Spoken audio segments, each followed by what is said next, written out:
And now, Move the Sticks with Daniel Jeremiah and Bucky Brooks.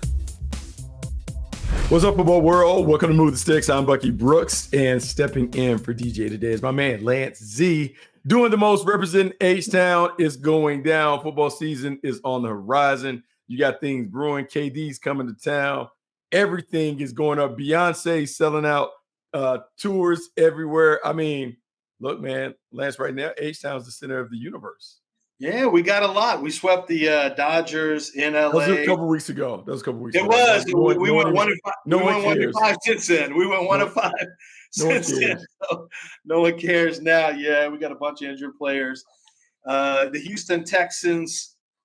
It's funny. We're getting into that too. You know, I'm on Sports Talk Radio every morning, and people are getting starting to get excited about the Texans. It's that time of year, so we've got some stuff we'll talk about a little bit later about second round picks, because the Texans caused some drama across the NFL that still hasn't settled itself because of their fully guaranteed contract to Jayden Higgins at number 34. So they kind of threw a monkey wrench in everyone getting their rookies in from the second round. Yeah, they have thrown a monkey wrench. And before we talk about the Texans, and then we talk about these quarterbacks, because the executives got together, they had some polling, and they ranked top 10 quarterbacks, and that has created a bit of a reaction from some. So we'll talk about that. But before we get into that, let's talk about what's brewing. The New York Jets, your guy, Aaron Glenn, has been on the front of the movement, making sure that the Jets re-sign their star players. So first, we saw Garrett Wilson sign a 4-year, $130 million extension. Next, Sauce Gardner signs a 4-year, $120.4 million deal that makes him the highest paid cornerback of all time. Let's start right there. Sauce Gardner, I got to know, one, what did you think about him when he was coming out? Has he lived up or exceeded those expectations? And how do you feel about the New York Jets breaking the bank on their TV? You know, I liked him coming out, Buck. I thought you couldn't really look at that, his final year tape. Like, it wasn't – you didn't have 3 years of that same level of play or production, because he was kind of a late bloomer. And there's talk about him being too thin and things like that. But he's kind of wiry, strong. He's long. Mm-hmm. When he got his hands on guys, he was extremely disruptive in the first. Frankly, you know, they let you keep hands on longer in college football. So the first 10 yards were a nightmare for receivers when he was in that press. And he used his hands to his advantage. I mean, that's one of the things that once you get into the NFL, the skill level and the footwork gets a little more important, because they will start throwing the flags on you beyond 5 yards. But I liked him coming out. I had a high grade on him. I think he's played up to it. I think last year, you know, he got picked on a little bit, which will happen. I do think that, you know, you couldn't have seen this coming after their rookie seasons, but Stingley, I think, has surpassed Sauce Gardner as a top corner out of that class, and really, I think, the second best corner to Patrick Surtain. But it's who's up next, and that's why Sauce Gardner got that big deal, making him the highest paid cornerback, because he was next up to reset the market. Interestingly enough, the Texans kind of set it by paying a lot higher on Derek Stingley than some of the agents I talked to were expecting. They were expecting it to be a smaller percentage, but they went to a higher number, which kind of shot the market up a little bit on the cornerback position. So that's a foreshadowing of another conversation that we're going to have in a little bit. But that Sauce Gardner definitely benefited. All players benefit from good deals ahead of them, without question, almost always. So that was one. And good defensive player, has dog mentality. AG is going to like playing some man-to-man. And then you have, Garrett Wilson, which to me, that was a must sign, a must-have. It was a good deal for Garrett Wilson. Garrett is a player who I think, no matter who the quarterback is, can be a really good wide receiver. Not the biggest guy in the world, but a really, really talented ball winner in the air, and good speed. And, Aaron Glenn definitely wants to get Aaron Glenn type guys in the building and keep them there. And I think he wants to get guys out. And I thought the interesting thing that happened was, and it was no secret, like you heard the discussions about it, the Jets let it be known. I think Aaron wanted Aaron Rodgers out of the building. Aaron Glenn wanted get him about. There was no doubt about it. I mean, that's what it is. And he wanted everyone on the same page. It needed to be about the Jets, and it needed to be about working together in one common direction. And this is what we see you briefly talked about the Rockets. I saw it with the Houston Rockets when Ime Udoka came in. I think any coach that comes in wants to put a stamp on the team, and they want to get rid of certain players that they think are going to make their job harder, and they want to bring in culture guys maybe from outside the organization. And Aaron Glenn is definitely a culture guy type of coach. He's, Dan Campbell and him got along great because I think they see things very similarly. So he's got his work cut out for him, but I do think they've got some players over there. It's not like they're devoid of talent. They've got a better roster with the Jets and a lot of teams in the NFL who are predicted to have more wins. I think they have a better roster than a lot of those teams, to be honest with you. Yeah, no, it's funny, right? So Aaron Glenn, same draft class, have watched him grow up as a player, has watched his progress from a scout to a head coach, the many different things that he's learned. He's attacking this the right way. Don't know what it's going to look like on the field, but man, he is going about it. He wants his people in there. They're re-signing their folks. He's throwing his weight behind Justin Fields. I think the signing of Garrett Wilson, I think it relates to Justin Fields a bit. College teammates at Ohio State, connected on a lot of tubs when they were at OHIO, as they would say. And there's a belief in that building that Justin Fields is going to play at a high level. Then when you think about Sauce Gardner and how Aaron Glenn wants to lock people on the perimeter, he wants to have those cornerbacks, as you said, with a dog mentality, much like he had when he was a all-pro, Pro Bowl corner in the league. To me, the Jets are naturally creating an identity because they're taking on the identity of their coach. And if this works like it worked in Detroit, where they become a feisty, fiery, gritty bunch, look out in the AFC East because, look, man, what I do know about AG, he's going to get them to play hard. And he got some of that Bill Parcells in them. And so if they play hard and they execute at a high level, they're going to be a tough team to beat. Yeah, I agree with that. And, they do have they got some real talent on the defensive side of that ball, especially. I just think that and they've got a good running back crew, they've got that behind them. I think it's going to be interesting to see how you use Justin Fields. I mean, Justin is not a standard, we're going to throw it 65% of the time and run the ball 35% of the time, a 60-40. I think it's a different style of passing game where I think you need to do what he's most comfortable with. You got a lot of tape on him from two different teams and organizations. What you do now, if you're the Jets, is you say, this is who he is.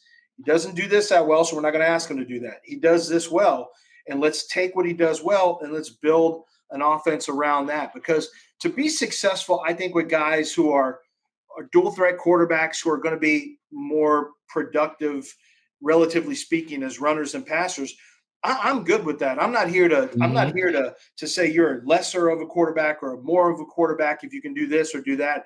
I'm saying if you do something really well, it's my job as a coordinator to put you in position to do that to the best of your ability so the offense flourishes.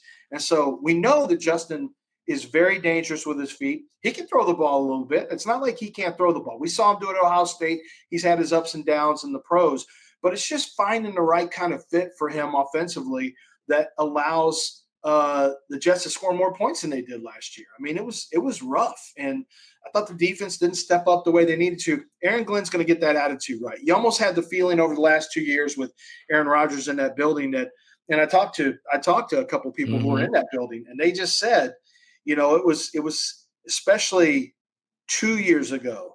You had Joe Douglas on the hot seat.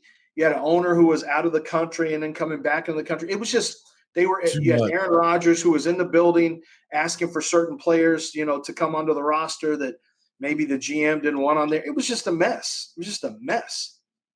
You talk about it being a mess.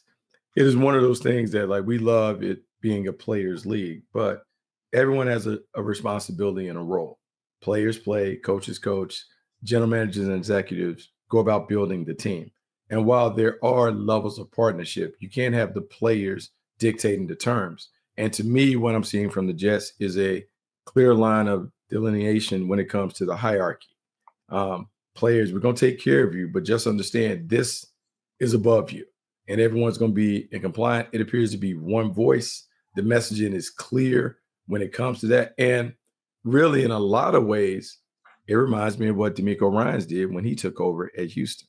eliminated all the stuff that led to distractions and made it about, hey, man, we're one voice, we're one team, we're about the Texans and all this other stuff. And as we're seeing so many coaches turn over and take over at respective spots, it's really important that you get a hold of it, that you set the culture, and that everyone falls in line with it from day one.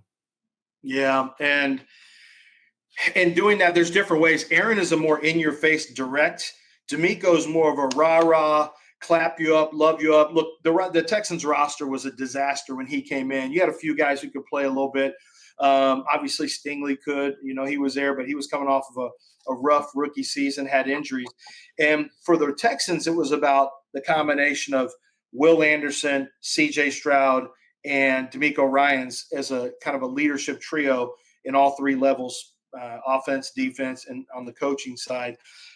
With Aaron Glenn, they've got more help. But I always find that fascinating, Bucky. In any sport, baseball, basketball, football, the majors, I always find it fascinating because I really do believe, after watching sports for so many years and analyzing it, it's always so much fun to me to see a coach who can come in, or a general manager or a coach or a quarterback, whatever, or a defensive lineman, whoever it is, that can come in and make things different. Like I always think of, I had a conversation with, I saw James Gladstone, your guy, mentioned you. He was at the O-Line Masterminds Clinic with Tony Baselli, and they were there at Duke Manyweather and Lane Johnson's O-Line Clinic, where a lot of offensive linemen from college and pro come in. And James Gladstone was one of the only executives I saw there, and I had a chance in to the talk mix. First time. Yeah, in the mix, man. He and Tony are like that, and they do not turn down any opportunity to not only look at players, smart, but to learn the ins and outs. Because as you learn from people training, it helps you become better at evaluating. Because now you have a greater sense of what they're being taught, what to look for. At Lance, we all have a blind spot when it comes to scouting certain positions. So normally, if you're a perimeter player, it's hard to look in the trenches at offensive line and know the nuances of the position, so you can fairly evaluate whether a player can or can't play. Right. To hear that James is down there, to me, that's worthy of a tip of the cap, because that is somebody who's humble enough to know, I don't know everything about this stuff. Let me go down here and learn. Well, he's learning from Lane Johnson, who's showing stuff on tape. He's learning from Kevin Mawai, who's a Pro Bowler, Teron Armstead. I mean, it's a who's who. Olin Kreutz. You just had an absolute who's who of offensive line Hall of Famers and Pro Bowlers and things like that who are there. You had entire three of the five starters for the Louisiana Lafayette offensive line. They got together and came out, and they included their guy who plays Nathan. Is it Nathan Brown? He's with the Dallas Cowboys now. I wrote him up because I had to read my scouting. I let him read my scouting report of what I said about him. I always like to get a little thought on the guys I write. I'm like, was this fair? Was this fair what I wrote about you when you came out? But no, Gladstone and Tony were there. They were listening. Of course, Tony Baselli was an all-time great offensive lineman. But James Gladstone, I really thought that was great for him to get out there. He's networking. He's learning. He's very, very smart. And we were talking a little bit about culture.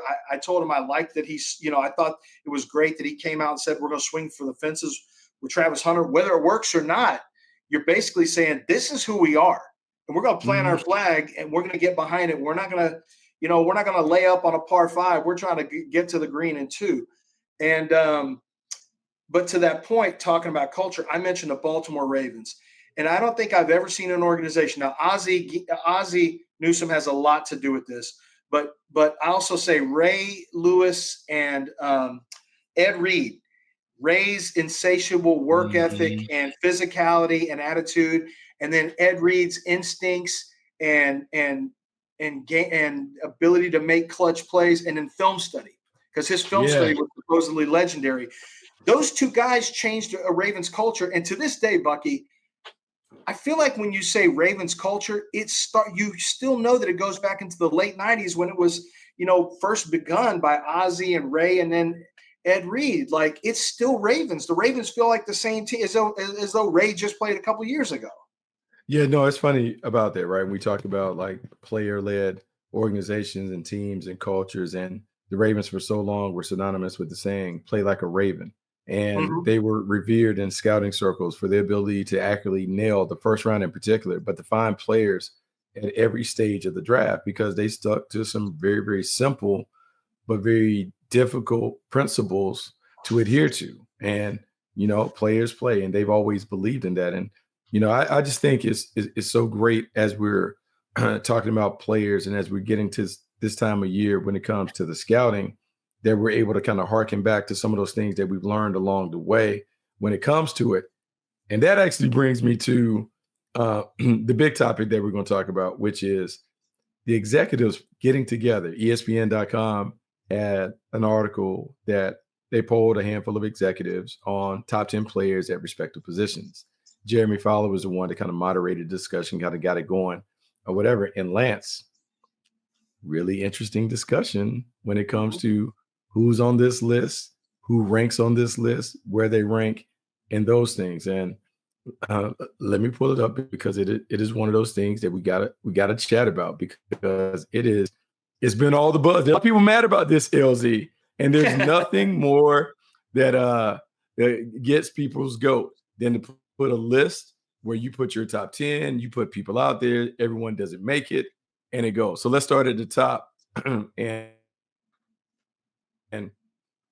look, I don't think this part is the part that really shocked people, but I'm gonna go through the list. Some of the names in order are interesting. So let's go. Patrick Mahomes at number 1, which I think everyone expected. Josh Allen at number 2. Joe Burrow at 3, which might be a little surprise considering the Bengals struggles. Lamar Jackson at 4. The guy who has created a lot of buzz and a lot of conversation and consternation, Jayden Daniels at 5 for the Washington Commanders. We have Matthew Stafford at 6. We got Justin Herbert at 7. Jared Goff at 8. Jalen Hurts at 9. And old Baker Mayfield at 10. So before we talk about the guys on the 10, we just talk about, and I love this, a little honorable mention. Guys that didn't make the top 10, CJ Stroud, Jordan Love, Kyler Murray, Brock Purdy, Dak Prescott, Aaron Rodgers, Tua Tagovailoa, Bo Nix. Those guys were not included in the top 10. So let's go to the top. Let's talk about number 1. Do you have any questions or doubts or anything about Pat Mahomes being number 1 on the list? I think I would take right now, just today, I would probably take Josh Allen over Patrick Mahomes. But on a list, you can't do it. I mean, to be the man, you got to beat the man. And Lamar Jackson and the Ravens have had a hard time getting past, have had a hard time getting deep into the playoffs, obviously, championship game, getting all the way to the Super Bowl. Josh, so, he's at 4. Joe Burrow's had injuries. He was 2 last year. He's 3 this year. Josh Allen, I thought, played incredible football last year, and so did Lamar Jackson. They were both tremendous.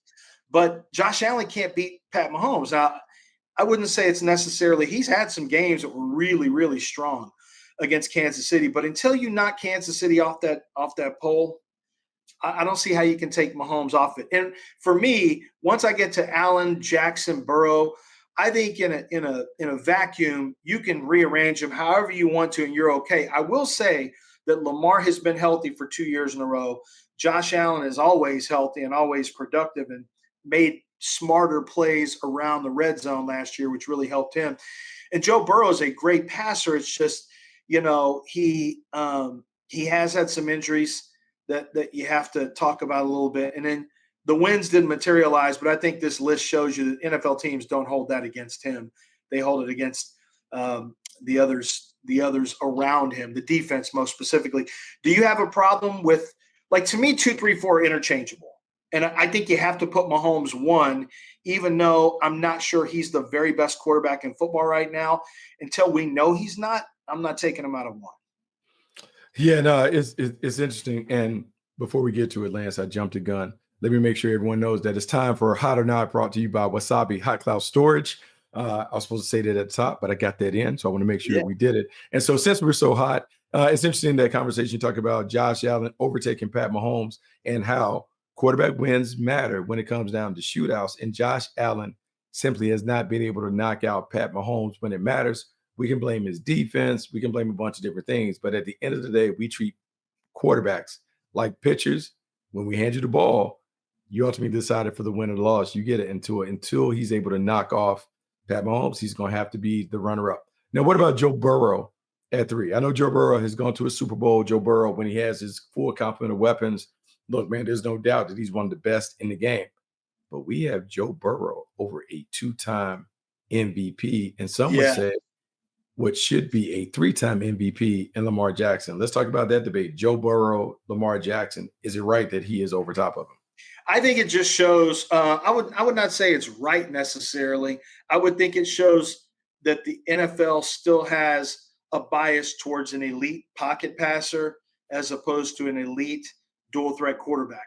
The pocket passing thing, while every GM will tell you they want a mobile quarterback and they'd like a guy who can hurt you with his legs, they still, at the end of the day, covet elite passers from the pocket. And I think that's why Joe Burrow ends up on this spot. Now, production, wins, accolades, I don't really see how you could put granted, Joe has been to a Super Bowl in his second year, but he hasn't gotten back there since then. I'm not sure how you put a Burrow ahead of Jackson other than a bias of elite pocket passer over elite dual threat quarterback. That's the only way I could even look at that. Yeah, no, it's crazy. I mean, you can talk about him going to a Super Bowl, and some would argue that the Cincinnati Bengals really were right there to win the Super Bowl, if not for a faulty drive that allowed the Rams to steal it at the end. But, man, it's hard to talk about Lamar Jackson. So here's the thing about Lamar Jackson. You're talking about someone who is a 2-time MVP. We talked about potentially 3-time MVP. First guy in NFL history to have more than 40 passing touchdowns and fewer than 4 interceptions. He has 2 1,000-yard seasons on his ledger. But the bigger thing is he's won over 74% of his games in the league, Lance. And I know we're at this weird stage where people don't like to credit quarterbacks with QB wins, but at the end of the day, the quarterback's job is to win the game. Darn near 75% of the games, 3 out of 4 games that the Ravens played, they win since Lamar Jackson has been the quarterback. It's hard to knock that, man. I know we can talk about the better team and all that, but it's hard for me to say that Joe Burrow goes over top of Lamar Jackson based on those things. Exactly. And I think that sometimes there's some arguments that you could have made in the past where using the Lamar Jackson argument for wins was a little bit of a cop-out because you're just trying to win an argument. But then after last year's performance, which to me, he got better as a pocket passer, like Lamar elevated it. I don't think enough was made about how good Lamar got as a passer last year. Decision-making, quickness of processing, like Lamar across the board was a much better passing quarterback than he's ever been. And I think his game, he took his game to another level last year, which has to be mentioned more, in my opinion. I think that the quarterback wins sometimes are overblown, as you said. However, when you take it in perspective, if you actually go and take a look at games, if a quarterback is having off games or lower statistics, it's the Steve McNair factor, right? The stats didn't look – nothing was going to blow you away with Steve McNair. But what happened when you're in the fourth quarter and you're at 3rd and 6 and he makes a play, an incredible play, a single-handed play to convert a 3rd down and keep a drive alive when you're trying to come from behind and win? Like, that's a winning play that deserves – it's not going to look like anything on the stats, but making plays like that wins games. And that's why Steve McNair is so – the fantasy football world may not have loved him as much. Well, the running stats they probably liked a little bit, but when you like my kids, right? They just look at stats. They go to the stats and then they put their list together based on the stats. They didn't have to watch anyone play. They can tell you who the best was based on their stats. And there's just times where you got to understand that making the biggest plays, we kill players for not performing in the clutch. We should exalt them when they do. If they're the Robert Ory of NFL quarterbacks, then so be it. But making clutch plays is making clutch plays. I mean, there is something too. You got to be able to make the clutch plays, and you want to be able to lean on your quarterback in the pinch to be able to get it done. And for whatever reason, like it hasn't consistently happened for Lamar Jackson, so he's downgraded from that. So we're at 4, but now we got to go to 5 because this is the one that I think really has people buzzing. It's the Jayden Daniels thing. We created a bit of a stink heading into the playoffs when I talked about Jayden Daniels being a tier 1 player, maybe anointing him before the oil should have been dripped on his head. But I like to say that the executives agree with me. Jayden Daniels at 5, thoughts? Well, so last year it was pick number 7 was C.J. Stroud, and he was the talk of the town. And the Texans were, the Texans were the sneaky Super Bowl team to come out of the AFC and all that. And then he caught that, C.J. got a little taste of the sophomore blues. 20 touchdowns, 12 interceptions, an offensive line that really broke down. But CJ didn't play great. He was not as accurate on some easy throws. Like some of it was on CJ 100%. A lot of people like to just try to give him a pass and put it all on the O-line. He didn't play his best football, and he'll tell you that. It just wasn't great. And so I wonder if Jayden Daniels, obviously what we saw on the field, 100% Jayden Daniels number 5, and that's all you can work off of. But I'm kind of curious if you think that sophomore – we can call it a slump, but if you think that sophomore season catches up with Jayden Daniels, because more and more teams are going to say he does this well, this is where he struggled. Once we got to get into the data and we figure out where his throws were most difficult, where he was least effective, they're going to start game planning specifically to push him in that direction. And so I'm curious if you think that he could see a little bit of a regression from that outstanding freshman year. That's that rookie year. It could be. I mean, it's going to be tougher for him, but here's the thing. You would like to think that these things build upon one another. Jayden Daniels did it with a lesser cast last year. Talk about Terry McLaurin was the only established playmaker that he had. He had an older Zach Ertz in the middle, but really it was the Terry McLaurin show. This year, you now have Deebo Samuels coming on board. You have better protection with Laramie Tunsil. You just think about the way that they are positioned, knowing this offense year 2, Cliff Kingsbury, knowing him, how they can go to a higher level and a more advanced level when it comes to the scheme and those things.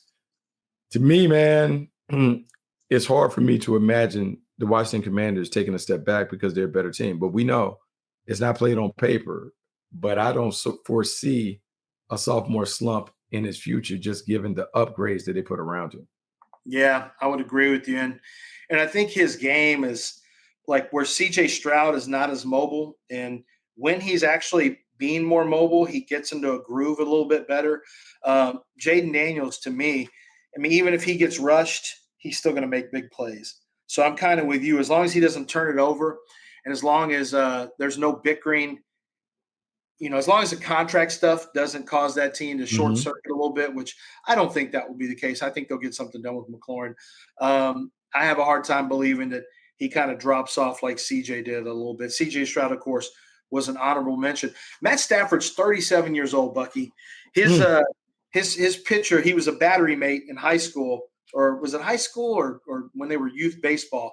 You had Matt Stafford and Clayton Kershaw pitching. Kershaw just had his last All-Star game, and he's shutting it down. He's like, I'm out of here. Matt Stafford's 6th in the NFL, according to this list. I mean, how incredible is that? Physical sport, dude. Yeah, look, I can imagine both of those guys. Can you imagine having that kind of pitching rotation in high school? One could be the one guy, which I'm assuming Kershaw, Matthew Stafford, if he was two. Like, that would be unbelievable to have two guys like that on your rotation. But what he can learn from Kershaw is just the longevity and the reliability. The thing about Matthew Stafford that really gets me is, man, this dude was gifted coming out of Georgia. Everyone knew that he was a gifted passer. When you watched him in Detroit, you fell in love with his toughness, his grittiness, the way that he would consistently bring it back. There was a time I remember advocating for him to be an MVP based on how well he played in Detroit. You bring him to LA, you pair him up with Sean McVay. Sean McVay is able to do some different things because he has a more talented quarterback than he had in Jared Goff. But yet this team has been able to bounce back in the past 2 years. 1-4, 3-6 starts. They've been 3 games under 500 and bounced back and made the postseason. And a big part of that is due to Matthew Stafford's ability to put this team on the back when he needs to. It's really remarkable to watch. And I know there was a lot of conversation about them trading away from him, getting him out. But I understand why Sean McVay wants to hold on to him, because he hasn't shown any signs of slowing down as an aging player.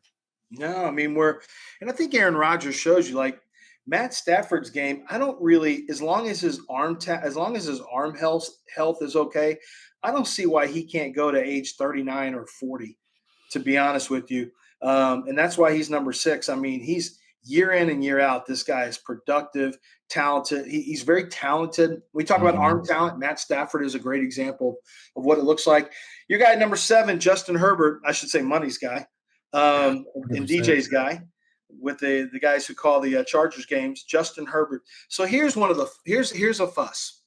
And this is a difficult conversation because Justin Herbert has all the tools that you could possibly want. It is a little unsettling for people to see Justin Herbert, who hasn't really done it. And the last taste we had of Justin Herbert was an atrocious playoff game against the Houston Texans. Probably the worst he's ever played in the NFL. And then you have Jalen Hurts at number 9, a guy who's been to the Super Bowl twice and won it once, and makes a lot of winning plays. How does that sit? On Goff at 8, I'm cool with Goff at 8. There's a lot of respect for him. It's a great story how he and Stafford both ended up helping their teams. But Herbert at 7, with all the tools and talent in the world at 7, versus the guy that maybe is a little more limited but just wins at a higher level and makes a lot of those winning plays that we talked about. To me, this is the perfect example of the debates that you have in war rooms or draft rooms around the league is, are you going for the tools? Are you going for like the intangible traits? Because if you're going for the tools, then it's Justin Herbert all day, right? You just don't see him. I mean, he's body beautiful kid. Talk about coming in, size, arm talent, athleticism, can make everything, super smart, graduated with a biology degree, all of those things you love. He's shown 15 game winning drives in his 5 seasons with the Chargers. He has over 21,000 pass yards, most in NFL history through 5 seasons. Those things check off a lot of boxes, but I got Jalen Hurts, who's been to 2 Super Bowls. Outplayed Pat Mahomes in both of those Super Bowls. Last year, came away and did it in a major way. He has the toughness, the grit, kind of like a maturity beyond his years as a leader. How can you not like that? I mean, 4 seasons with at least 10 rushing touchdowns. And I know we talk about they have the supporting cast around him, and his pitch count needs to be held down under 30 and all that, but when Jalen Hurts is healthy and right, they win, and they win a ton in Philadelphia. It's hard because if we talk about winning being the goal, it's hard to justify Hurts ranking behind Herbert unless you're talking about the tools.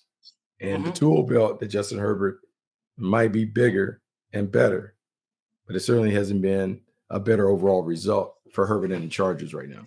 No, and I understand that one guy, once again, that's that pocket passing bias. And I think a lot of these executives are kind of betting on the come on this one, like what they think Justin Herbert's going to become, and that's fine with me. But what is Hurts right now? Hurts is a guy who has rushed for 55 touchdowns over 5 years. He's rushed for 52 rushing touchdowns over the last 4 years. Those are scores. Now, yeah, you get some tush push in there. I get that. You can take some of those away. But also the tush push, like, it doesn't work for a lot of teams. You know why? Because they got a quarterback bench pressing squatting 600 pounds running that quarterback sneak. Like, Jalen Hurts is specifically suited to run the most unstoppable play in football going today. I just think that when you take everything into account, the rushing yards, the passing, I know you're not going to get super excited about all the passing stats, but he wins games and he's important in winning those games. Yes, he's helped out by AJ and Devontae Smith. And of course, there's no question having Saquon Barkley on that team. He's got a great offensive line. He's got everything you want. He's got a Bugatti around him, everything you could want. But he drives it the way he's supposed to. So I can't downgrade a guy for doing what he's supposed to do with the players who's around him. Like, what, I'm going to downgrade him because Howie's done a good job of building that team? I'm not going to do that. No, you can't do it, and you shouldn't do that. I mean, it's just it's a very unique situation. It's one of those things that everyone aspires to have that kind of talent, those kinds of players around them. But it's a debate. Do you want, like in baseball, when they're drafting prospects, do you want the guy with the tools, or do you want the finished product when it comes to the polish and those things? Justin Hurts has the tools, but in terms of the polish, in terms of winning, not many better than Jalen Hurts. Let's go to Baker Mayfield, number 1 overall pick, comes in at 10. Quite the bounce back, comeback story. Number 1 overall, goes to Cleveland, leads them to the playoffs. unceremoniously dismissed, bounces around Carolina, LA, makes his way to Tampa. And in Tampa, he has 73 touchdowns in the last 2 years. The only people with more touchdowns, Josh Allen, Lamar Jackson. Yeah. Think about that, LZ. That's what Baker's doing right now. That's what Baker's doing. I knew my scouting report was right on him. I just needed to wait about 6 years. And eventually it came true. Same thing, Sam Darnold. Well, I guess guys from that draft class, really. So I think Baker's a great story. I love the Baker Mayfield career arc. I think when he came out, it's not really a secret in a lot of circles that Baker was a real arrogant guy. I think he was very full of himself headed into the draft process, going into his rookie season. They put him on all the commercials. And look, he had a tough locker room with wide receivers. With Juice Landry, he's got a lot of juice. You got Odell Beckham, you know how he's going to be. I mean, I think Baker's personality, I think he took things to, he was a guy that was a little sensitive about stuff. I think he had a hard time compartmentalizing certain failures. And it just didn't work out. This is a more humbled version of himself. If you listen to him talk, he is somebody who understands what it means to be a pro now. It took him going to his fourth team. The job that he did winning that game with the Rams, he was in for less than a week, and they had to really tighten up the playbook, and he comes in and gets a win on Thursday night and played terrific in that game. I think what Baker's done in Tampa Bay is fantastic because it's a reminder not to write talented quarterbacks off too quickly. Sam Darnold is another one that showed, hey, man, look at Sam Darnold. Look at Geno Smith. Geno Smith was a 13 draft, I think. So a lot of these talented quarterbacks, sometimes it just takes getting the mind right. Sometimes it takes getting enough reps, enough snaps, getting with the right offensive coordinator. I don't know what it is, but I think the Baker Mayfield story is great. I'm really happy for him, and I think that he's living up to the talent that we saw him play with that senior season at Oklahoma. Lance, anybody that we talked about being left off that you believe deserves to be in the top 10? Any obvious omissions? No, not for me. I mean, Aaron didn't play well. Dak Prescott was hurt. I think Dak is the guy that makes it back on the list next year. I was going to ask you that question. Who's going to make it back on the list next year? You got George Pickens and CeeDee Lamb to throw to. I think Dak gets back on that list. He was on there in 2024. I think he gets back on that list in 2026 when they do that list again of all the guys. I don't know if I'm ready to believe that Bo Nix or Caleb Williams is going to be there just yet. I wouldn't put them. I think they're going to be in for some tests this year. They're the hunted now. They're not the hunter. They're the hunted. So I think it's going to be a little tougher sledding. But I do think Caleb Williams, I don't think he's going to be top 10, but you got Ben Johnson and you got plenty of talent. I think Caleb and the Bears are set for a big bounce. Yeah, it'd be interesting to see how that plays out.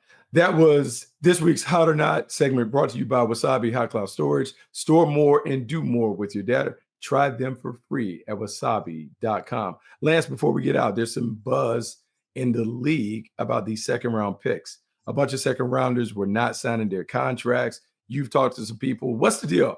How come the second-rounders aren't signing? I was a second-round pick. I was able to get in before camp. How come? What are these guys waiting on? What's the deal? Let me ask you a question. Did you get 4 years fully guaranteed when you signed?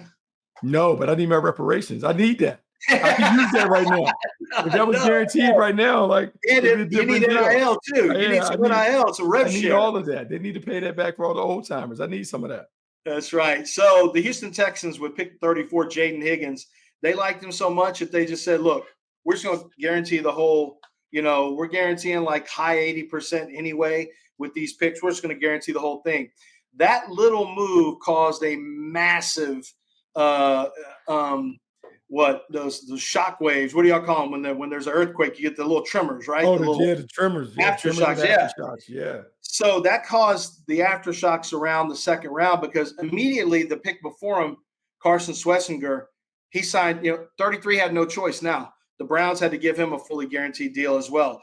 So this is not a round where you have given fully guaranteed money. Now you typically what a GM told me is he said, look, 88 to 90% is going to be the guaranteed number on second rounders. So most of it is guaranteed. But I think this is the agents right now. Once the 34th pick went fully guaranteed, I think everyone's taking a shot and saying, look, let's try to get fully guaranteed as well for the second round. And next we move to the third round and see if we can get a higher percentage in the future of third round picks guaranteed. NFL is going to fight against that. They're not just going to give you fully guaranteed, even if it's not a fight over millions and millions. It's a principle of not giving in to fully guaranteed. But the real thing you need to look for here. So the Texans kind of screwed the whole second round up for everybody. They caused all this drama where 30 of 32 picks are not signed as of the recording of this from the second round. But Tyler Shuck, who was picked by the Saints at somewhere around 40-41, I believe, Buck. Derek Carr retired, so his agent, Eric Burkhardt's like, we're going for fully guaranteed too because we've got all the leverage right now. So if Tyler Shuck gets it, every pick before him is going to domino and go fully guaranteed. It's almost a lock because that precedent is now set. Now, I don't know about the picks after him, and my guess is, so I did see that a second-round pick today, there was a second-rounder who just signed as of this morning when we're it was like the 43rd pick of the draft, ended up signing a second-rounder. And I think that you'll see a lot of second-rounders start signing their deals at 88% to 90% fully guaranteed. I think they will get done. I don't think anybody before the Tyler Shuck pick is going to do their deal until Tyler Shuck goes. So that has caused a real mess. And in fact, the Houston Texans' other second-round pick, Ariante Ursary, he's not even in the camp. So I think the Texans inadvertently caused some drama for themselves because now they can't get their other second-rounder in because they guaranteed the first second-rounder his money. So that's what we're dealing with. I do think it's going to work itself out fairly quickly. I think the dominoes will fall fairly quickly, but we've never seen anything like this. 30 of 32 second-rounders are not in camp, and we're already we're in camp. Trey Harris is a holdout, a second-rounder from Ole Miss. He's a holdout right now. Yeah, it's so bananas when you think about just all those things. And here I am thinking about the Cincinnati Bengals can't get their first rounder in. We got a bunch of second rounders that are beginning to trickle in. But yeah, I understand it, man. You don't want to go before the guy in front of you or the guys around you go because you want to make sure you get what they get. You don't want to leave any coins on the table. More importantly, you don't want to leave any guarantees on the table because we talk about setting precedent. Agents don't like being the ones that others point to and be like, hey, man, this guy messed it up for everybody because it affects your client list going forward.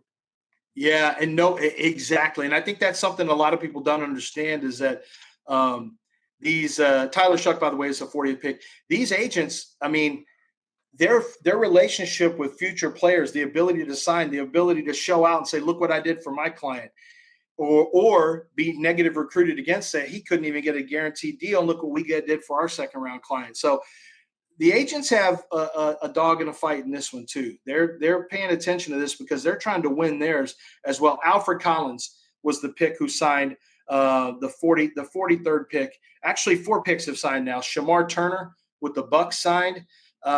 You have Alfred Collins signed, Jayden Higgins, and Carson Swessinger. So you've got 4 second rounders right now currently who have signed with their teams.